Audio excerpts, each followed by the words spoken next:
Je suis un teston de Henri II. Si j'ai été choisi pour participer à cette exposition, c'est d'abord parce que je suis très beau. Je suis une pièce d'une finesse et d'une esthétique encore jamais vues. Par où commencer? Il faudrait d'abord que je vous parle du XVIe siècle. Au XVIe siècle, en France, nous sommes en pleine Renaissance. Les peintres et les sculpteurs redécouvrent l'Antiquité, son architecture, ses statues et aussi ses monnaies.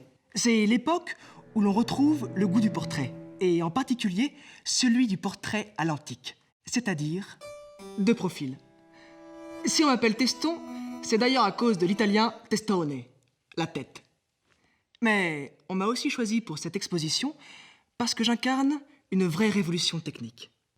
Tout commence en 1550. Henri II vient d'apprendre par l'intermédiaire de son ambassadeur que les Allemands ont un nouveau procédé pour frapper la monnaie. Alors que la corporation des monnayeurs utilise depuis toujours la cisaille et le marteau, les Allemands ont inventé un nouveau système mécanique.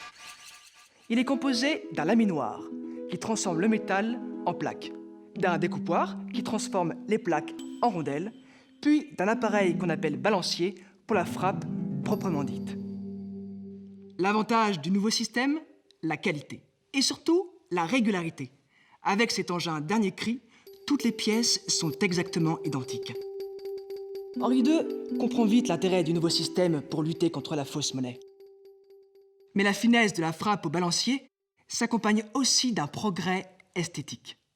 Les graveurs vont pouvoir réaliser sur les pièces et les médailles des portraits d'un réalisme inédit. Regardez-moi. Vous avez vu tous ces détails?